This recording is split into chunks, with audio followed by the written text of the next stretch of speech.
Hey everyone, Becky here. So, I attempted recording on my iPad and that failed miserably. So, switch over to my phone. So, the reason I'm actually coming to you with this video is the whole video that John Oliver released last night on WWE and how they generally fail to take care of their employees, independent contractors, I mean. And how over the years, way too many wrestlers have died young. I mean, let's face it. Eddie, Owen, most of the Hart Foundation, let's be honest here.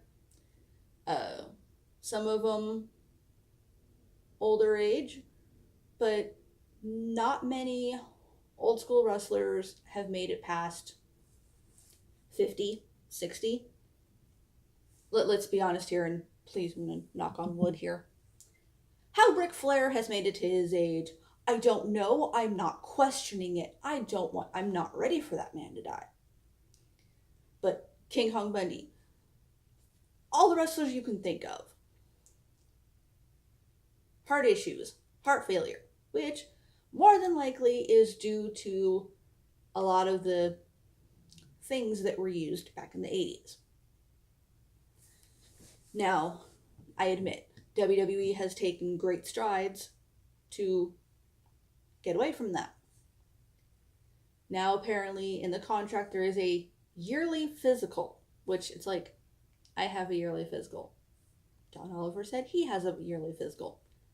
That's like ground level, which, congrats to him.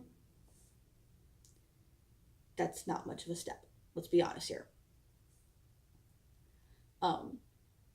He basically went over, did an interview, or showed an interview with Jesse Ventura, how he was like, yeah, I tried to get a union started in the 80s, but Vince and Hogan put the kibosh on it.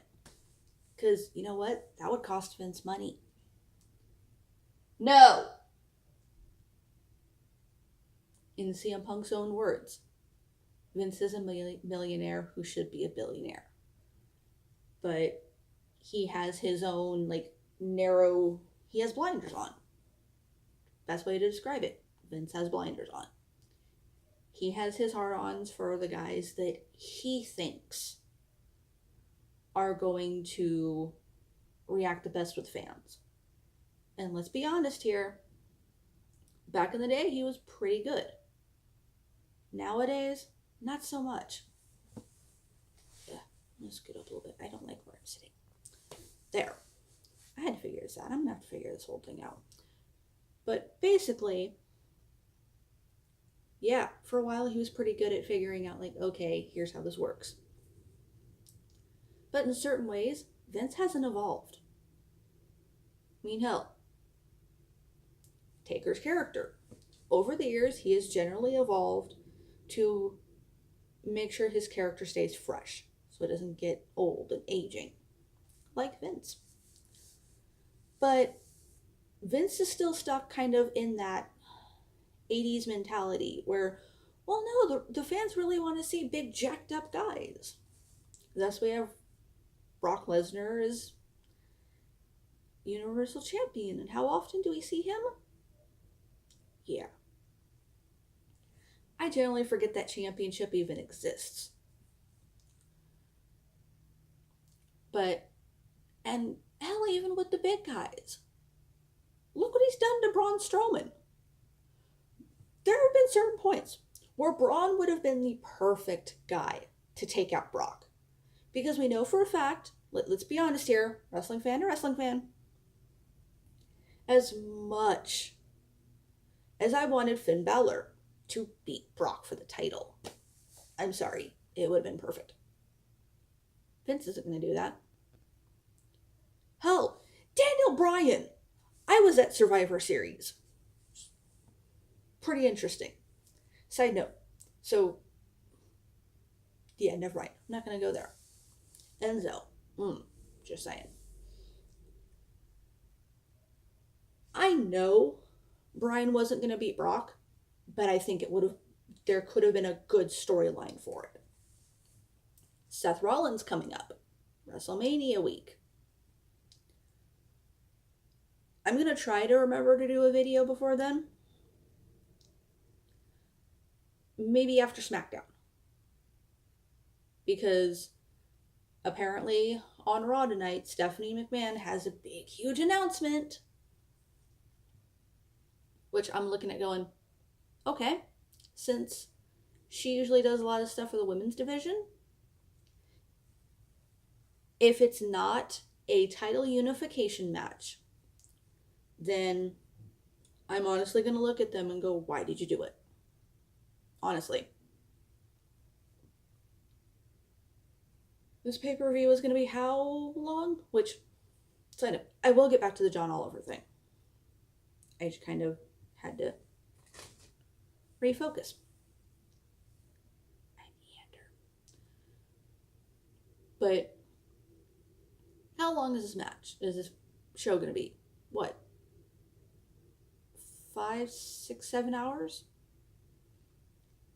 And y'all mean to tell me you don't have time to put your Raw tag titles, your SmackDown tag titles. None of them have a title match. Which, Deluxe Man, good job. If I remember to mention link you, I will. If I don't, I'm sorry.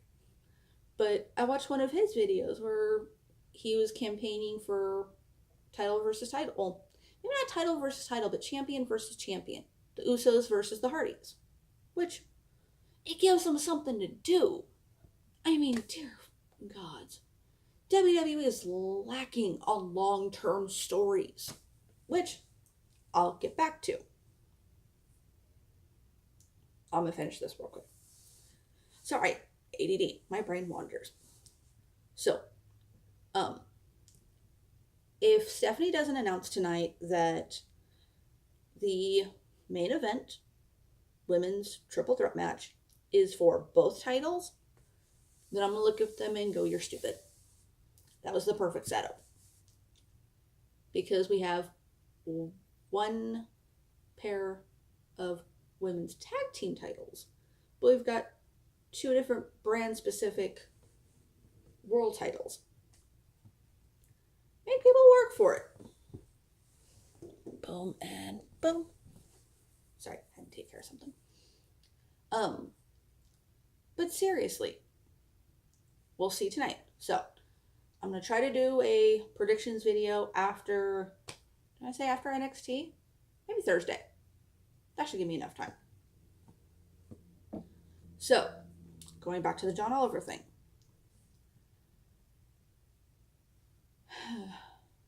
His whole case is there probably should be a union or something going on so where wrestlers are better taken care of. Yeah, I'll admit, he didn't mention that there are certain things that WWE is doing now, which they are, and congrats. But I do think that there is work still needing to be done. There's stuff that WWE could be doing that they're not. I think reclassifying their employees as employees, because they say it on their website, without the superstars, we don't exist. Then how about you show them that? I've tried to make a case for the longest time for a rotating off season for pro wrestlers. If you're not going to do it for all companies, because let's be honest here, a lot of other companies are better at this than WWE. WWE is just kind of too big. Or rotating off schedule or off season for wrestlers. Have it split into like 2-3 groups. Hell, I'll go something I'm familiar with. Year-round schedules in school. We had A, B, C, and D track. So, for those unfamiliar, you'd basically be in school 9 weeks and get off 3 weeks. Maybe you wrestle for a couple of months, you're off for a month or 2. But you just rotate wrestlers throughout to where every year wrestlers get like, I don't know, 2-3 months off just to relax their bodies. So they're not traveling every single day. And obviously, there's certain points of the year where you'll just pull everyone back. Honestly, I think that's where you bring in the big four: Royal Rumble, WrestleMania, SummerSlam, and Survivor Series.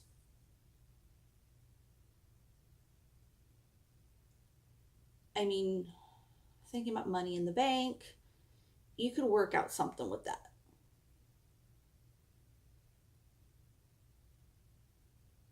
Like, I don't know. It could be done. Someone else could think about it. I'm not right now.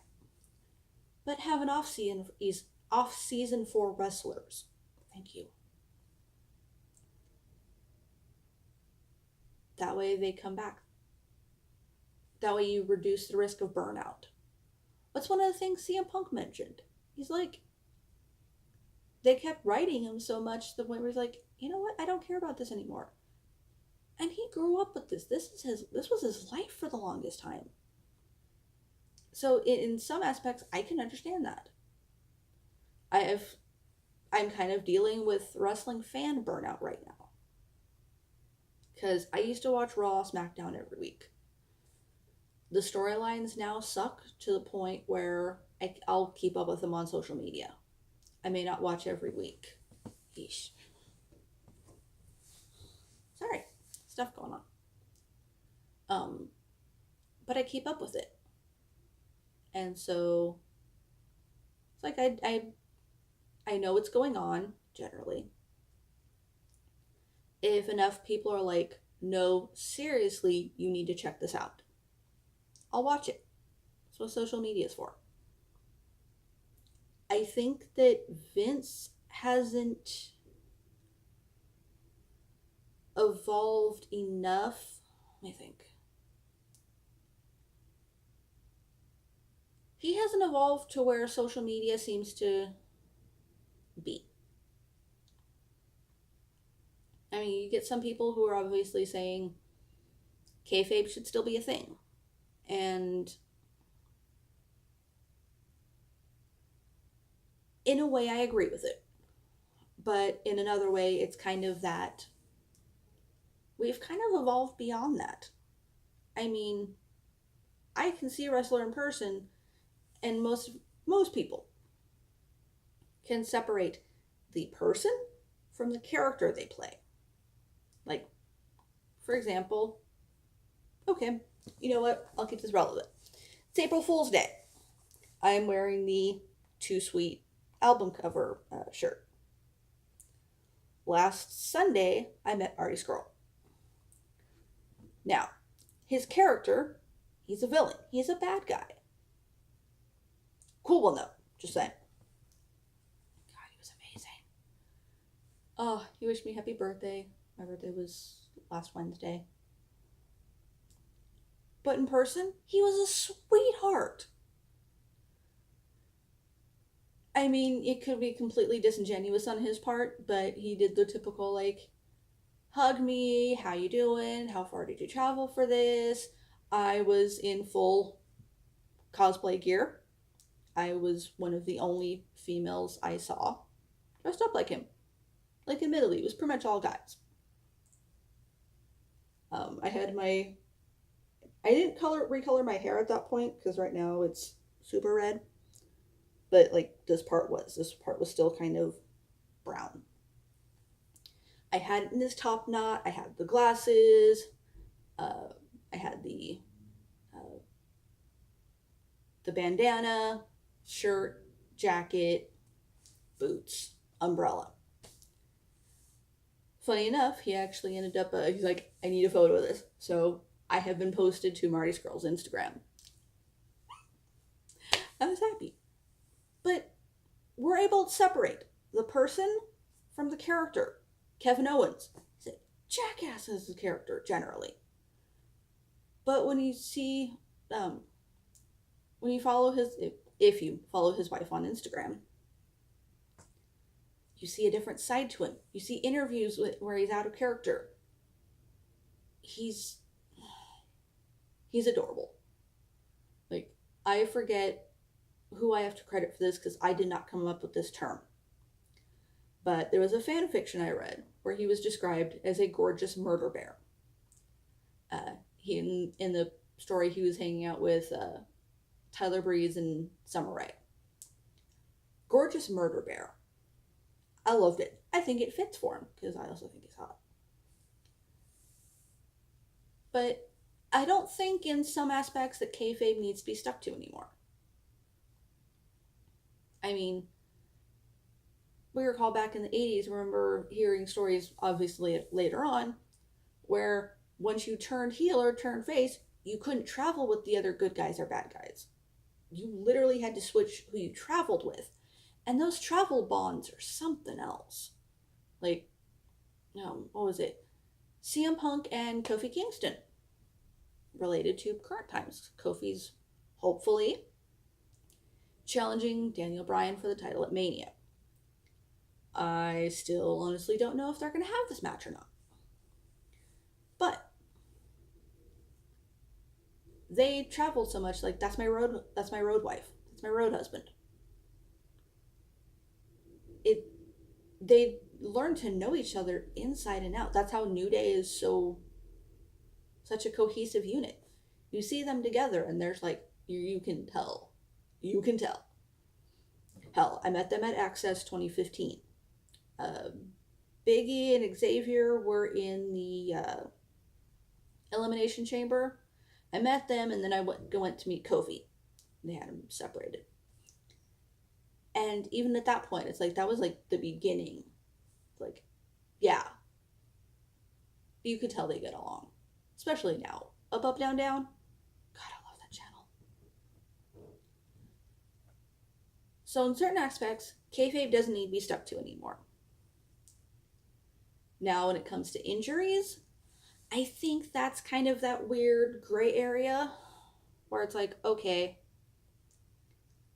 if someone's actually hurt, then that's one thing.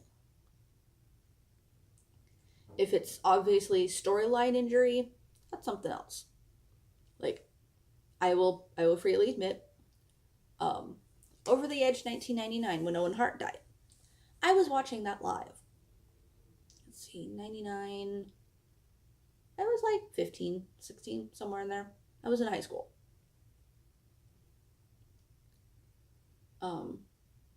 No, 16, 17, somewhere there. I don't care. But I was watching it. The way they went to a blue screen for a while, and I was like, okay, went and got something to eat, come back. Still not showing anything. And they come back live, but they're showing the fans. They're not showing the ring. And I think right before they done like an interview with the Godfather or something. Or like they did an interview. But I'll admit, they had me. I'm sitting there going, okay, so, and they were just like, something's gone on. I'm thinking, honestly, this is entirely what I thought at the time. I'm like, okay, so I'm thinking they're doing an injury angle with Owen. They're going to give him some time off. He's going to come back in like 3 months and win the Intercontinental title. That's what I totally thought. Yeah, they had me hook, line, and sinker. Until later on, when you saw Deborah and Jeff Jarrett, and when they actually announced that Owen had died. I'm sorry. In some aspects, I understand why they continued. It's like the fans are still there. We paid good money for that. This was way before the network. I think I'm going to scoot forward a little bit. However, the crowd just watched a man die in the middle of the ring. Yes, total negligence on someone's part. Someone didn't do their job. But they just watched a man die. I think WWE would have been fully justified. And I might have had some issues with it, but if they just went, okay, you know what? We're calling it. For the mental health of our audience, for the mental health of our employees, for the mental health of everyone, we're calling it tonight. Take your loved ones, go home. The next night, they could have continued to do the Owen Hart night. God. No, thinking about that, I'm actually starting to tear up again. Because I'm willing to bet, for a small portion of the audience, that could have been their first exposure to death. And that's not something you get over very easily. I mean, hell, due to that whole thing, Owen Hart's not in the Hall of Fame. I think he's been put into the Pro Wrestling Hall of Fame. Someone look it up. I don't know. You're not getting outside.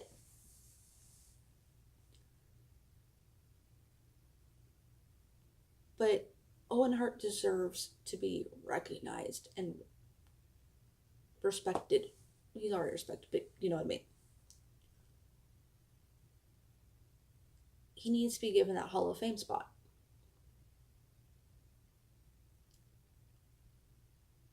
And in some aspects, I can understand Martha's take on it.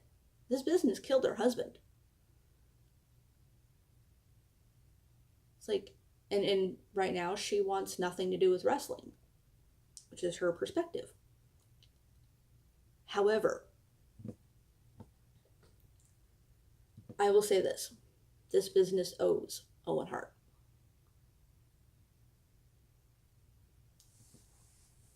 Now, there's multiple ways they could go about this. They could easily, like, okay, we feel a debt. Let us work towards paying it off. We can't bring back your husband. We can't. Let us try to find a middle ground. Now, Martha would totally have to swallow her pride, which she hasn't this many years after. I don't know what to do in that. But swinging it back to the topic, because I'm sorry, I do this a lot. Something needs to be done for these wrestlers, for this business. When wrestlers are injured in the ring, mainly, because you don't often hear injuries outside of wrestling that impact stuff in the ring. There needs to be a thing where they're going to continue to get paid. Because if they can't pay their medical bills, if they're not wrestling, they can't pay their medical bills. They can't pay their medical bills, they can't get treated. How does this work? But honestly, something needs to be done about it. This is a long video. I'm very glad that John Oliver brought light to this, because basically there's something honestly called the John Oliver effect. With a lot of things that have gone on, he brings them to his audience, he does a piece on it, it's like, hey, you know what? There's something we could do here. Let's work on this. And they get work done. Now he admits, he's like, I'm a big fan of wrestling, but something needs to change here. And that's where we the fans come in. We the people. Met Swagger too. I think he was slightly hungover. It was his birthday. But that's where we come in. We need to hit Twitter. We need to hit Facebook, social media, YouTube, live events. Start bringing chants up, hashtags, hashtag unionize wrestling, Um, hashtag better treatment for pro wrestlers. Because I'm sorry. They're not wrestlers, they're superstars. They're wrestlers. They didn't train however many years they trained to get in to become a sports entertainer. Most of them got into it because they loved wrestling. Why is wrestling a naughty word anymore in WWE? Mini piece. This is why I'm thankful that AEW is coming out. I'm generally reserving all judgment until they have their next pay-per-view. I'm giving them a chance to get set up, to get the ball rolling. Because WWE didn't start overnight. That took time. I'm giving AEW the same amount of time. It's like, take your time, get this going. Because there's a core group behind it that wants wrestling to be better. Longer thought out storylines, healthcare. They're thinking more about their audience. At this point, Vince doesn't give a shit about us. He's getting his money. That's the only thing he cares about. The ratings for Raw, I haven't looked at them recently, but last time I checked, were shit. And that's where it's like, maybe your sponsors will start like, hey, you know what? Your ratings haven't been very good lately. What's going on? We can only hit Vince in one place, the pocketbook. If I remember correctly, here's a suggestion. When someone comes out that you don't like, and I don't mean like, boo, he's a bad guy. I brought this up for Cena because there's a lot of us that still don't like him. But instead of that, like, boo, turn your back from the camera. That is if you have kids and they're cheering, you can't leave them alone. If you're a bunch of adults and no kids, go to the bathroom. Go get snacks. Walk away. Because if you're still sitting there and you're still booing, you're still giving them a reaction. If there's a card you don't support, don't go. I mean, yes, it's kind of that. It's a catch. No. Maybe I'm receiving a call? I don't know. I don't care. I'm going to continue. We want to support the wrestlers we care about. But we also don't want to support those ones that we're just like, I don't like you, go away.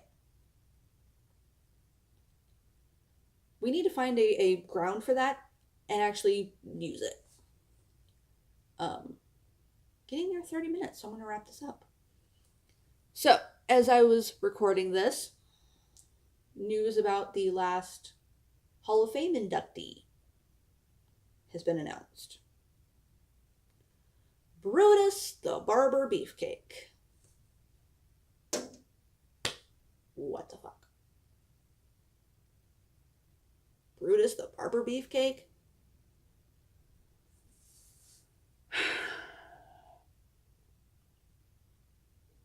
Why? No, seriously, why? Did Hogan petition Vince enough? Hey, you know who I think should really be in the Hall of Fame, brother? Brutus Beefcake? Yeah. I'll grant him this. There have been a couple storylines where it's like, you know what? He was really good in that. But it's like, Beefcake? I'm sorry, that's kind of going to be my thing on it. Really? Let's see. Off the top of my head, top Brutus the Barber Beefcake moments. Just off the top of my head. And I'm probably going to miss a couple. When he became the barber, because Piper was retiring, he cut off Adrian Adonis's hair. He became the barber. The episode of Superstars where he was fighting outlaw Ron Bass, and Bass took out the spurs and sliced his forehead open. I remember that.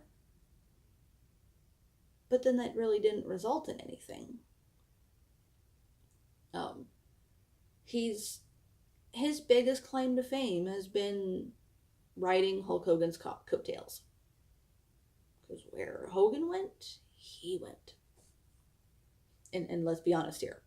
His career in WCW, the booty man. That's literally all I can say. The booty man with the booty babe. No. I'm gonna call it that. Call it there. Thursday I will try to remember to do a predictions video for everything. Hopefully at that point we have a stable card.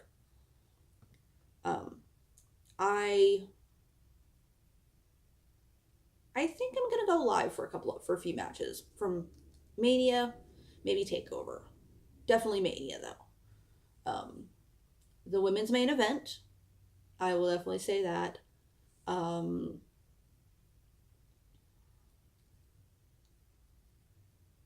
Maybe the Rollins-Lesnar match.